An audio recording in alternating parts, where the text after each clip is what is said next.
عليه وسلم.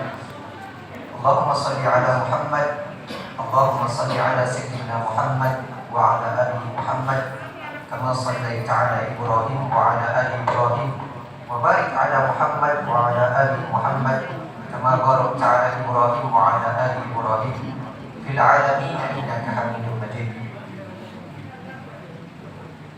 Yang terhormat Tuan Awang Husaini bin Datuk Syari, Ahli Parlimen P173 Putatan, yang berbahagia Datuk Haji Kuda Sulai, Ketua Bahagian Usia Putatan, yang berusaha Tuan Haji Adnan bin Haji Zinin, mengurusi Masjid Nur Al-Jannah, Kampung Petagas, Wakil OCPD S.I. Yahya Wahab, yang merupakan juga merangkap pegawai perhubungan Masjid Nur Al-Jannah Kampung Petagas, pegawai-pegawai Jahins, EJK Masjid, serta EJK pengurusan, hadirin-hadirat muslimin muslimat yang dirahmati Allah, Assalamualaikum warahmatullahi wabarakatuh. InsyaAllah pada malam ini seperti mana kita dimaklumkan dan diimarahkan bersama pada malam ini adalah Ustaz Datuk Badli Shah bin Alauddin. Mungkin ramai daripada kalangan tuan-tuan hadirat mungkin tidak mengenali Ustaz Datuk Badli Shah. Jadi mungkin adalah lebih baik kalau kita berkenalan sedikit sebanyak berkenaan dengan Ustaz Datuk Badli Shah. Terlebih dahulu mari kita mengetahui jawatan beliau sekarang. Datuk Badli Shah merupakan imam besar di Masjid Kuantan, yang mana beliau masih berkhidmat dengan rakyat. Yang akan saya jadi waibin, dia merupakan imam besar berkhidmat di kawasan beliau. Terlebih dahulu beliau juga cukup terkenal di Malaysia, di Singapura, di Thailand dan juga Brunei. Di samping itu pendidikan awal beliau mendapat pendidikan awal di SK St. Thomas. Kalau betul kan saya kalau salah. Beliau ini datang daripada sekolah yang biasa, tapi cukup hebat melahirkan seorang guru agama yang cukup terkenal bukan saja di media sosial tapi juga di seluruh tempat di Malaysia. Jadi tidak membuang masa, jadi malam ini kita akan bersama dengan Ustaz Datuk Badli Shah untuk satu tajuk yang cukup menarik, yaitu berkaitan tentang akhlak membentuk jati diri seorang muslim. Jadi tanpa membuang masa, saya serahkan kepada Ustaz Datuk Badli Shah untuk kita mendengar sendiri bagaimana kita menentukan akhlak kita sebagai muslim, membentuk jati diri kita supaya kita menjadi seorang muslim yang sempurna. Tanpa membuang masa, dipersilakan. Tafadhal masykur. Assalamualaikum warahmatullahi wabarakatuh. Waalaikumsalam. Bismillahirrahmanirrahim. Alhamdulillah hamdan katsiran thayyiban mubarakan fihi kama yanbaghi li jalali wajhikal karim wa li 'azimi sultanik. Allahumma salli ala sayyidina Muhammadin abdika wa rasulika nabiyil ummi wa ala alihi wa sahbihi wa sallim. Nawaitu at-ta'alluma wa at-ta'lim wa tadhakkura wa at-tadhkir wal naf'a wal intifa' wal ifadah wal istifadah wal hatha ala tamassuki bi kitabillah wa sunnati rasulih wa du'a ila al-huda wad dalalah ala al-khair ibtigha'a wajhillah wa mardatihi wa qurbihi wa thawabihi lillahi ta'ala. Allahumma rabbina bi qada'ika wa sabbirna ala bala'ika wa awzi'na syukra ni'amaika. Ya Allah, jadikan kami redha dalam menerima segala takdir-Mu. Jadikanlah kami sabar dalam menerima segala ujian dari-Mu, dan bimbinglah kami untuk sentiasa syukur kepada nikmat. Terima kasih yang berkuasa saudara pengacara majlis yang berhormat Tuan Awang Husaini bin Datuk Syari, Ahli Parlimen kawasan P173 Putatan, Yang bahagia, Datuk Haji Uda selaku Ketua Bahagian Pertubuhan Islam seluruh Sabah ataupun Usia Sukatan. Yang berusaha Tuan Haji Adnan bin Haji Zain, Pengurusi Masjid Nurul Jannah Kampung Petagas. Seterusnya Wakil OCPD IPD Penampang. Tidak lupakan pegawai-pegawai dari Jabatan Halal Islam, para pegawai ahli dan kuasa masjid, tuan-tuan guru, para alim ulama, para hakaik, muslimin muslimat, hadirin hadirat, tuan-tuan puan-puan, mudah-mudahan dirahmati Allah sekalian. Amin. Alhamdulillah, pada kesempatan malam ini kita bertemu dalam rangka ceramah. Mudah-mudahan ada manfaat yang boleh kita perolehi daripada ceramah malam ini. Muslimin muslimat sekalian, salah satu daripada masalah umat Islam pada akhir zaman ini adalah payahnya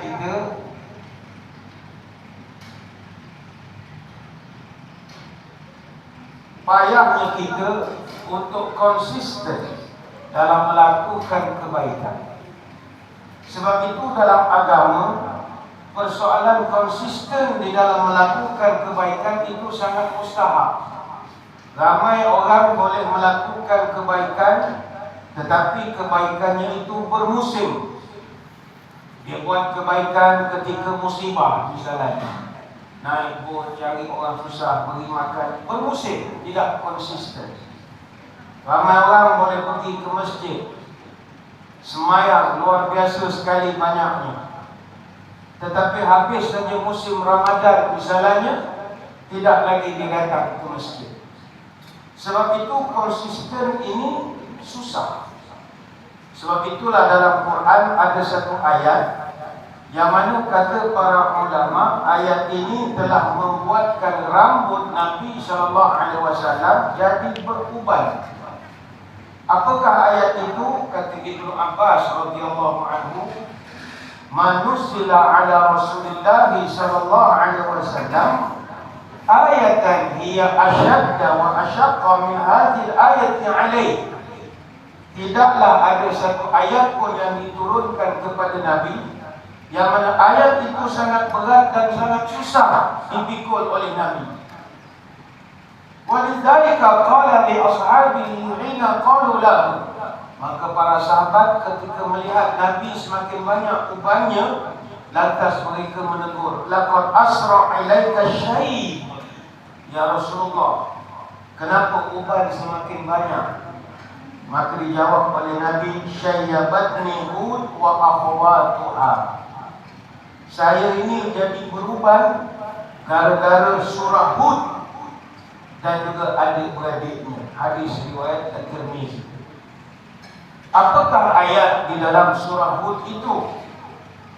Allah Ta'ala menyebut dalam surah Hud ayat 112, "Fastaqim kama umirta wa man taba ma'ak wa la tatghaw innahu bima ta'maluna basir."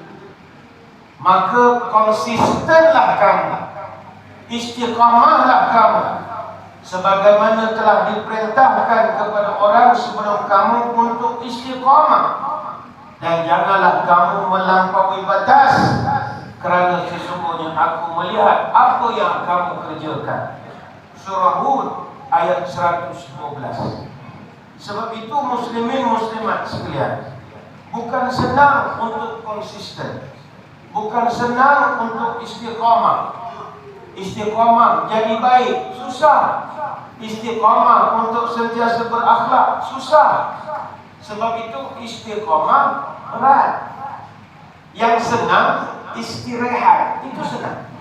Istiqamah susah, istirahat paling senang sekali. Sebab itu bulan Ramadan kita melihat masjid-masjid penuh, sembahyang malam penuh, tetapi selepas daripada itu hilang lagi. Kita sebelum PKP, alhamdulillah jemaah kita ramai, penuh. Tetapi lepas daripada PKP, ada penghadaan aktiviti masjid, tidak dibuka kepada jemaah luar untuk melakukan ibadat, kita mengalami kekurangan jemaah. Tetapi bila masjid dibuka kembali dengan peraturan-peraturan yang ditetapkan, maka kita melihat jemaah yang datang belum boleh ramai lagi. Bila kita tanya kenapa tak mau datang, kami tak nak datanglah sebab softnya jarak-jarak, softnya genggang macam tanam pokok getah, kami tak nak semayang. Kata kenapa tak boleh semayang? Dia kata zaman Nabi dulu mana ada semayang genggang-genggang. Okey, zaman Nabi ada semayang atas kursi. Tunjukkan satu dalil zaman Nabi semayang atas kursi. Jadi di mana yang kata tak boleh semayang begini? Ini kan arahan. Dan arahan ini dikeluarkan oleh pihak yang dipanggil sebagai pihak berkuasa, yang mana di dalam kaedah kita ulil amri, iaitu kita adalah keterpaksaan. Maka orang yang terpaksa tidak pernah berdosa. Tidak pernah berdosa orang yang dipaksa. Tuan-tuan, kalau semayang dapat, apakah masalah akan timbul? Didenda. Maka didenda itu adalah keterpaksaan. Maka tak ada masalah, kerana mungkin kita kata semayang di masjid kalau soft genggang kita hilang sunnah Nabi. Okey, jadi kamu semayang di mana? Saya semayang di rumah, Ustaz. Bila Nabi pernah semayang di rumah? Kamu tak semayang di masjid, itu pun sudah tidak melakukan sunnah Nabi SAW.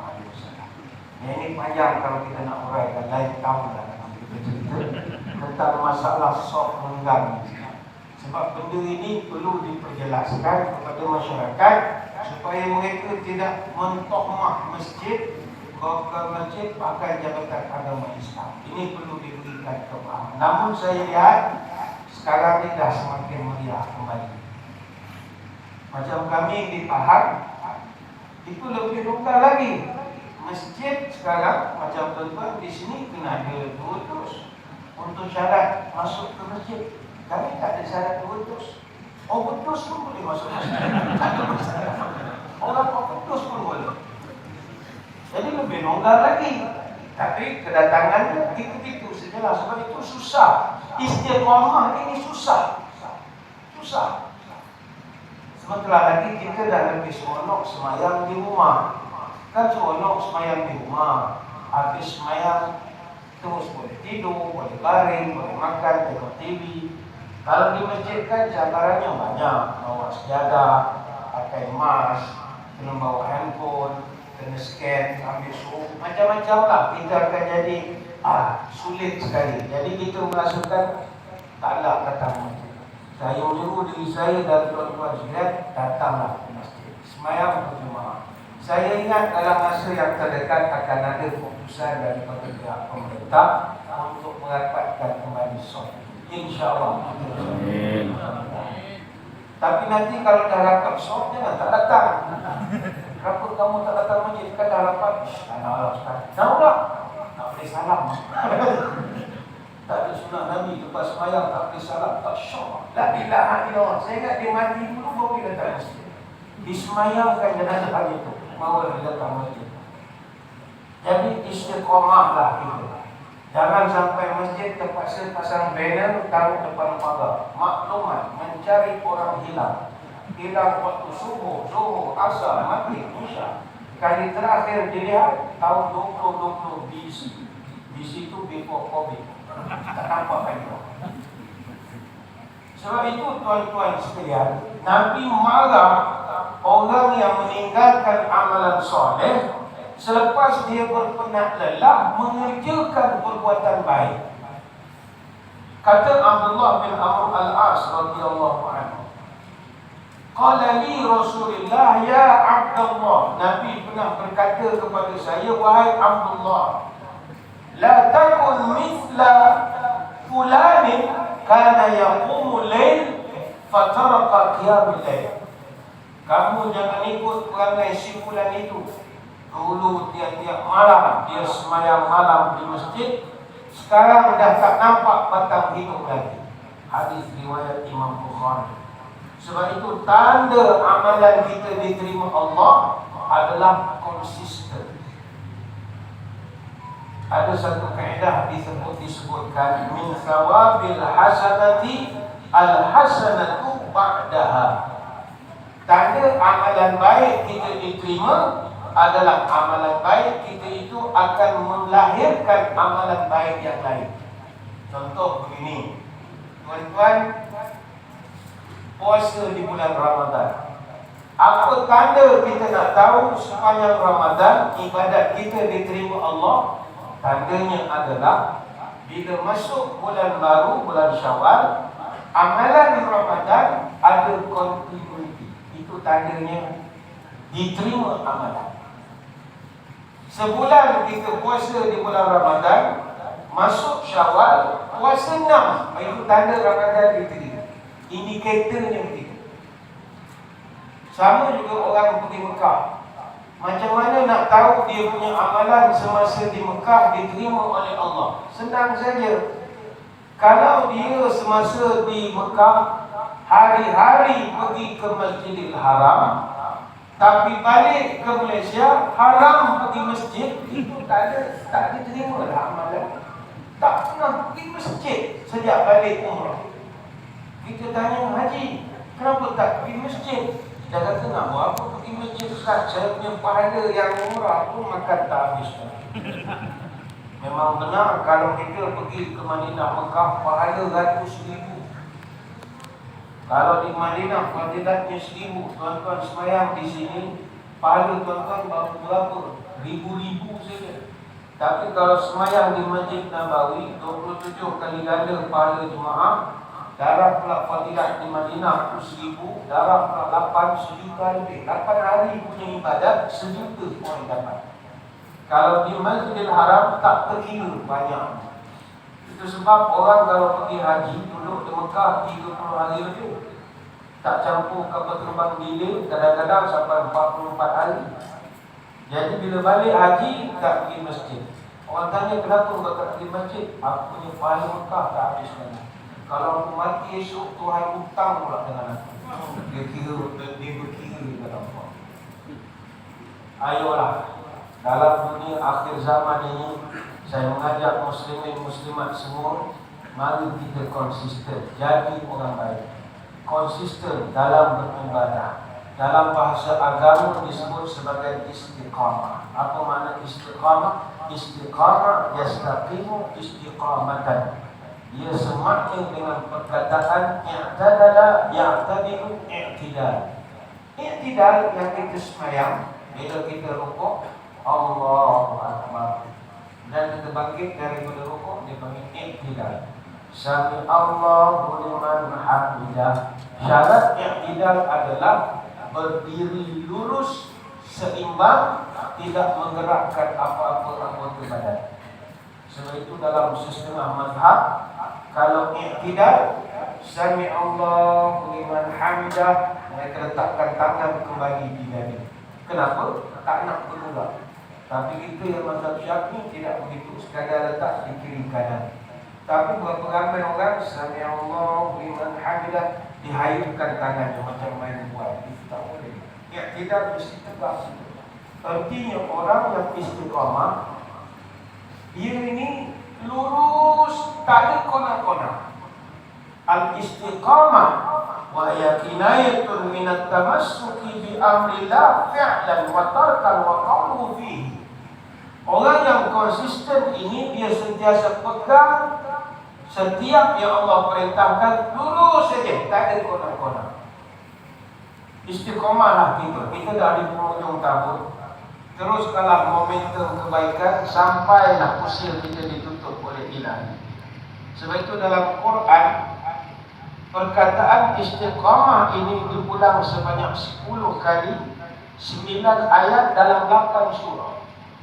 Artinya semuanya menjurus kepada satu pengertian, menempuh jalan yang lurus, tidak bengkok ke kanan, tidak bengkok ke kiri.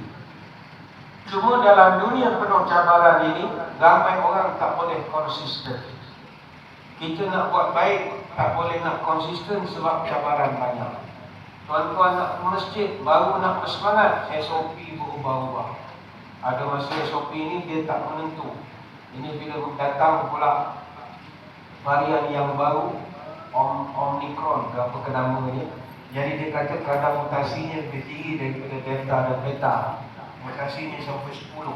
Delta baru 2 mutasi. Maknanya dia kuat beranak Omicron.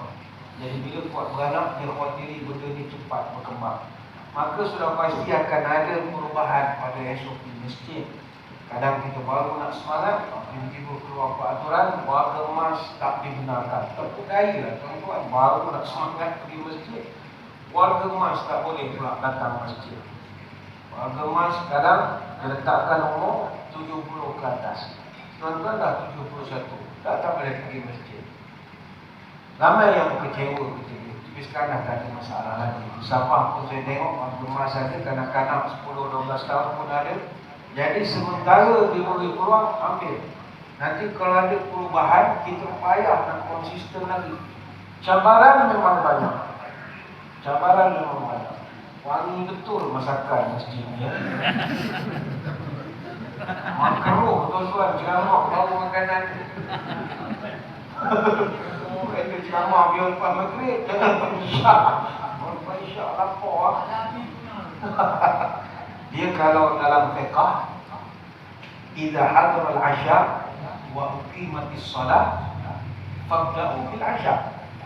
Kalau makanan dah disediakan, waktu sembahyang sudah masuk, mana yang kena dilakukan? Sembahyang dulu atau makan dulu? Makan dulu. Itu sembahyang, apatah lagi ceramah. Makan dulu, ceramah. Sebab dengan adanya makanan dalam konteks solat menghilangkan khusyuk. Nak khusyuk macam mana semayang kalau baru mulai macam ni, tak boleh semayang. Sebab ada dulu orang semayang di rumah suami isteri. Kan masa PKP tuan-tuan ni semua jadi imam interim semua ni. Duduk rumah semua jadi imam. Tak apalah pusing-pusing ayat sama pun okey. Hari-hari izajah. Esok izajah, subuh izajah. Peringkat awal lah, biasalah. Jadi bila ramai jadi imam, baru orang tahu susah jadi imam. Susah jadi imam. Betul ingat senang jadi imam. Susah jadi imam. Kita baru jadi imam untuk isteri pun tak tahan, kena komplain. Bayangkan jadi imam masjid, yang kaki komplain berapa sok. Semua komplain. Kalau baca surah pendek, dia bantai kita. Imam izajah. Semalam baca inak atau inak anak aku boleh jadi imam. Oh banyak, dia tak syok. Imam pendek baca dalam jakim berapa ratus setengah, takkan baca itu ke. Dia tukar kira duit imam. Tak imam tak ada duit, dia tak tahu. Tak imam ada duit, dia kira duit imam. Jadi ada satu suami isteri, suami jadi imam. Ketika sembahyang maghrib, okeylah. Selesai solat maghrib, isterinya memasak di dapur. Lepas dia masak dapur, dia tengok TV. Sambil dia masak tu, dia tengok TV. Bila makanan dah siap, hilang. Isteri dia pula masak pula lauk memang sedap. Goreng tumbuk masin Sarawak. Anak dia mengajar di Sarawak. Hantar ikan tumbuk masin, bila digoreng. Memang satu rumah bau. Baru nak makan, azan masjid Isya. Allahu Akbar, Allahu Akbar. Dia pun beritahu isteri dia, yang kita semayang dulu lah. Kenapa pula? Kan makanan dah ada ni, kita makan okey. Nanti kalau kita kenyang, susah nak semayang, malas. Betul juga, pakai logik akal. Kita kalau dah kenyang, sibuk lagi, lepas tu lagi lambat lagi nak semayang. Teruslah kita semayang tu. Dia nak langgar ketetapan SOP Nabi ajar. Nabi ajar suruh makan dulu. Dia nak semayang. Dia pun semayang lah suami isteri. Allahu Akbar. Bismillahirrahmanirrahim. Tiba-tiba lalu kucing. Kucing melintas. Kucing apa? Kucing rumah orang sebelah. Bila dia terpadang kucing, pemikiran terganggu. Alamak, kucing. Isteri aku goreng ikan. Kucing makan ikan. Alamak, ambillah ikan aku. Nampak? Dah terganggu khusyuk. Dia pula ingat, isteri aku ni orang bandar, tak pandai nak tutup tudung saji, taruh benda berat. Habislah kucing tarik. Ni tengah semayang ni. Kemudian dia terdengar pula kucing mencakar tudung saji. Alamak, dia kata habis. Dia kata macam mana aku nak halau kucing. Dia berdua di rumah. Akhirnya masuk rakaat kedua, baru dia teringat, aku kan imam puasa Vito. Naik rakaat kedua, Bismillahirrahmanirrahim. Dia nak halau kucing.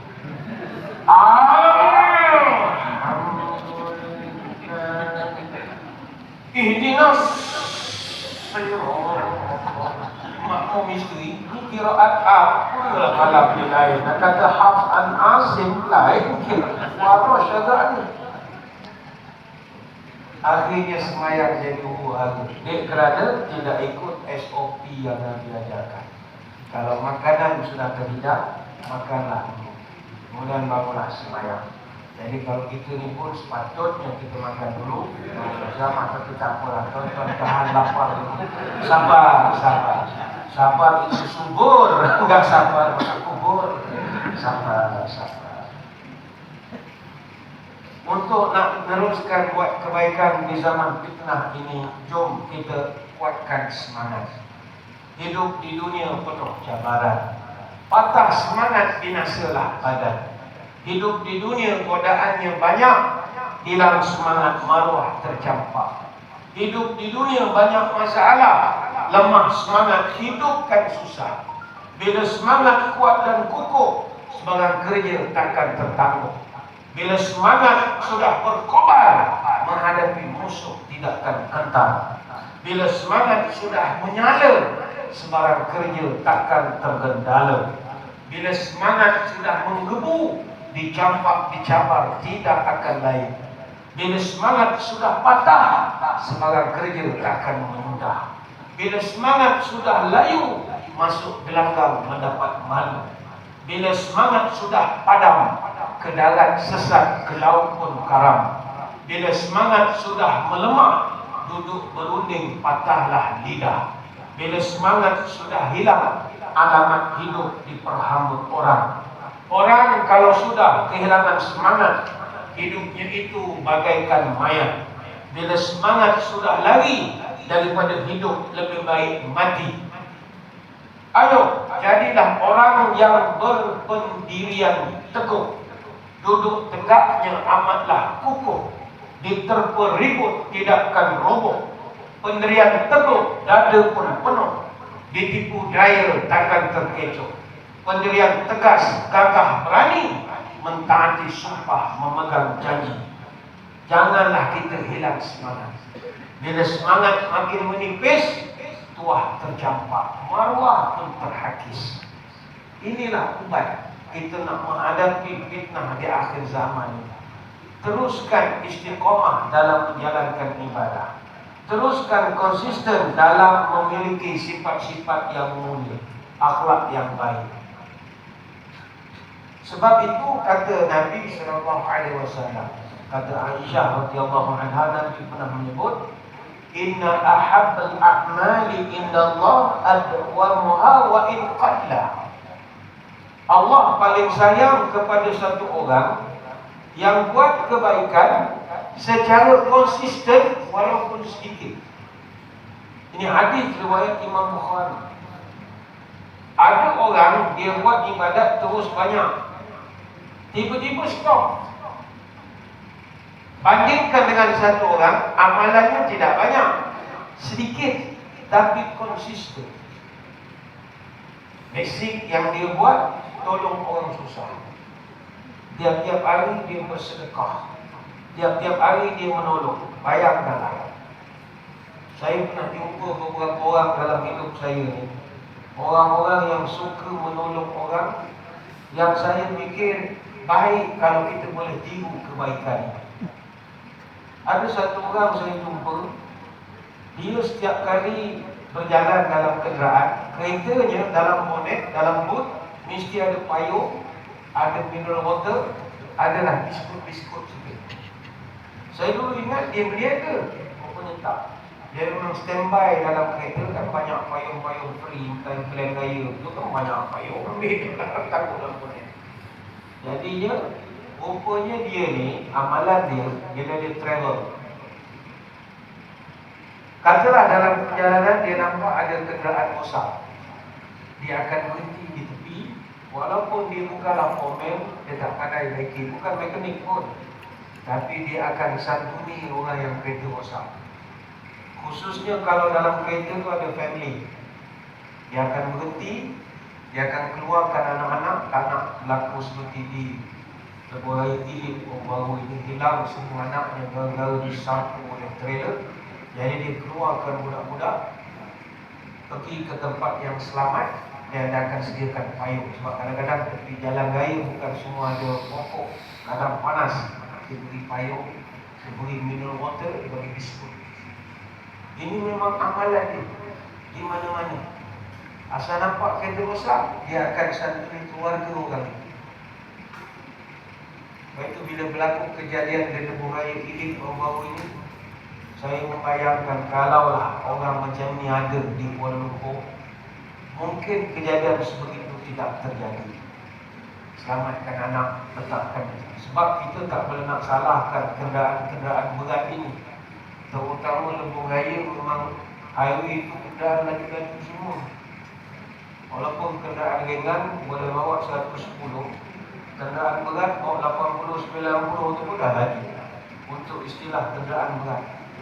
Jadi dia selalu membantu menyelamatkan keluarga orang yang rosak kenderaan itu. Tapi bukan sekadar dialihkan, dikasih payung, kasih biskut, kasih mineral water. Katanya tuan-tuan kalau nak buat amalan begini bagus. Dalam bonet kereta, dalam boot, tahu air mineral, tahu biskut, ada payung. Katalah tuan-tuan nak keranau, nak ke mana ke, on the way ada kenderaan rosak. Kita nak komen tak pandai, bagi air, budak-budak tahu. Sementara bantuan sampai. Saya pernah jumpa orang itu. Saya pernah jumpa orang yang hobi dia berulang pergi kerja hari-hari agak jauh. Dia kurang dalam 70-80 km tiap-tiap hari daripada Muazzam Shah ke Kuantan.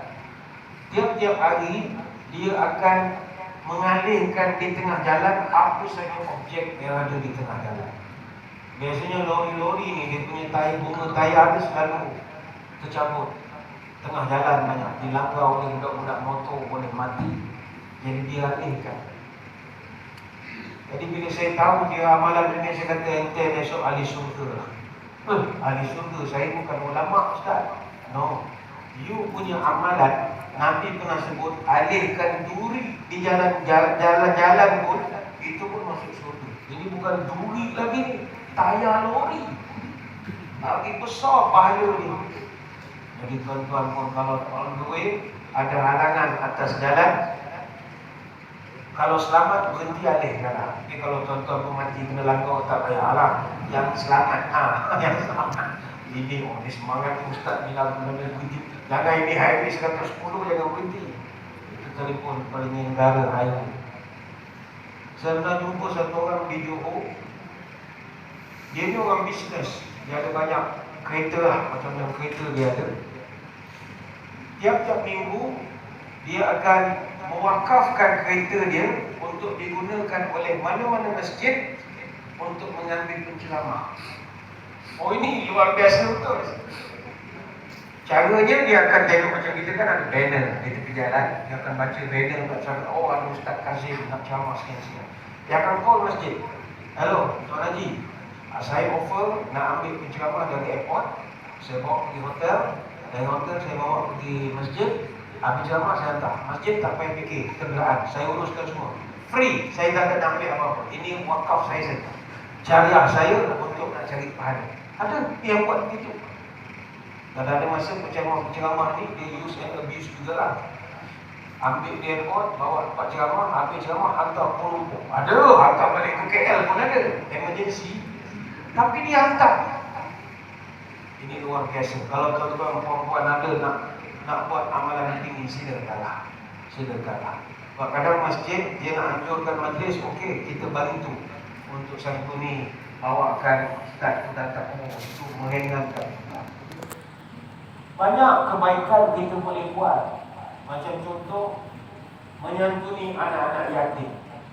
Nanti sekolah dah buka, tuan-tuan boleh bantu pihak sekolah dengan menyantuni anak-anak yatim ni dari segi sponsor makan dan minum. Sebagai contoh, ada orang dia pergi dekat sekolah, jumpa dengan guru ataupun guru besar, dia tanya, tuan, form 1 ada berapa anak yatim? Dia kata ada 10 orang. Okey tuan, ini 10 orang anak yatim, dia punya makan saya sponsor. Jadi sekarang makan kan disediakan, jadi boleh beritahu pihak kantin sediakan makan untuk sekian-sekian ni, tiap-tiap bulan kita pergi bayar. Tuan-tuan, anak yatim ni berapa besar dia punya pahala. Kita nak jaga di rumah, itu kita pun ada komitmen. Maka dengan memberi makan secara begitu, itu besar pahalanya. Tapi ini tuan-tuan bincang dulu lah dengan isteri masing-masing. Bincang, sebab ni melibatkan duit. Duit ni kena bawa ke parlimen juga, bincang dulu. Kena ada pembangkang, ada speaker, ada macam-macam. Dia buat duit untuk mereka, macam-macam. Dan balik kan tuan-tuan bincang. Yang betul juga ya, apa Ustaz tadi kasih tahu. Kita ni duit banyak. Duit gratuity pension pun tak habis lagi. Ya, dapat pension masih PKP. Nak pergi mana? Duit RM100,000 simpan. Dah tak bayar zakat. Contoh. Itu kena zakat kan gratuity kalau ditanya dengan Menteri Agama. Nak buat apa? Nak jalan pergi Mekah tak? Mana? Jadi duit ribu-ribu. Yang kita duit banyak. Jomlah kita bantu. Betul juga Ustaz tadi kasih tahu. Kita tolong budak-budak anak-anak yatim ni. Apapun dulu pernah dengar syarahan juga. Ada Ustaz lain bagi tahu anak yatim ni yang kalau kita pegang dia punya kepala, satu helai rambut dia, satu pahala dia. Jadi bayangkan ayam itu baru kepala anak dia yang. Kalau mak dia lagi banyak yang pahala. Sudah banyak kita request terus dah. Kita tengok isteri dah tak ada dah. Mana dia pergi kita dah, rupa dia pergi ke dapur masak malam tajam. Lari kita malam kita makan semua.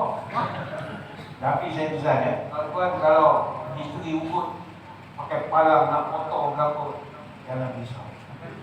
Jangan bentar. Tuan-tuan takut kena potong masa tidur, jangan takut.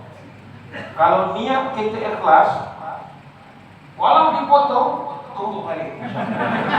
Jadi kalau lebih cantik lagi macam. Kalau niat ikhlas lah, kalau tak ikhlas saya tak bisa apa-apa. Baru baca pantun semangat, terus tak semangat. Bab-bab tu tak semangat. Jadi Aisyah radhiyallahu anha beritahu, Allah paling sayang orang buat amalan yang sikit tapi konsisten, berbanding buat amalan banyak tapi stop.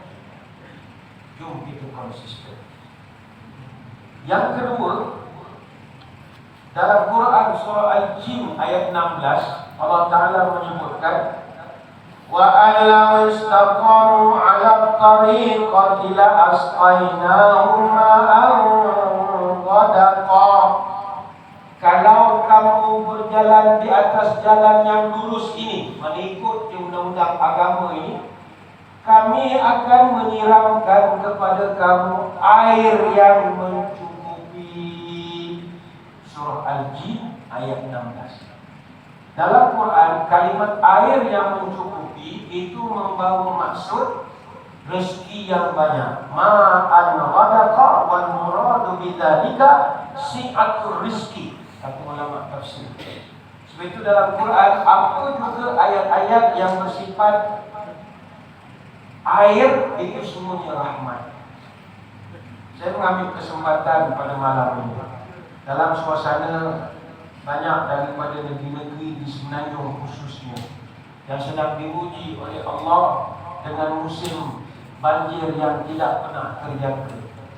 Sebab itulah orang tua dulu, macam kami orang Pantai Timur, saya orang Pahang, Kelantan, Terengganu, Tengkujuh ini kami dah biasa. Sebab kalau kami tak tahan di lambung ombak, kami takkan berumah di tepi pantai. Kami tahu risiko dia. Tapi mungkin bagi orang yang duduk di tengah bandar itu tak pernah standby ataupun tak pernah sangka mereka akan diberikan ujian yang sebegitu berat. Apa makna tengkujuh? Tengkujuh ini dia asalnya bintang 7 beradik. Oh, ni orang tua-tua pandai betul bab bintang. Bintang 7 beradik dia akan berada di dada langit, terutamanya pada awal malam pada kedudukan 30 hingga 45 darjah. Bintang 7 beradik ini dalam istilah sains dikenali sebagai Seven Sisters. Kalau dalam coding orang-orang yang kaji bintang ini dia panggil codingnya M45. Bintang ini dia akan berada pada kedudukan tersusun dan selari dengan kedudukan menegak dan rapat antara satu sama lain. Sebab itu orang Pantai Timur biasanya dia tahu tentang petanda-petanda ini. Ketujuh-tujuh bintang inilah yang didakwa sebagai punca kepada gelaran Tengkujuh, yang merujuk kepada bermulanya musim monsun khususnya di Pantai Timur Semenanjung. Bagi Jabatan Meteorologi Malaysia ataupun MET Malaysia, memang tiap-tiap tahun mereka akan mengeluarkan amaran cuaca buruk pada tahap jingga. Itu memang biasa untuk negeri-negeri Pantai Timur. Asalnya biasa dia akan mula dengan cuaca waspada ataupun kuning. Nanti dia akan naik jadi jingga, jadi cuaca buruk. Cuma saya ingin berpesan kepada muslimin muslimat, ini akhlak kita dengan Allah.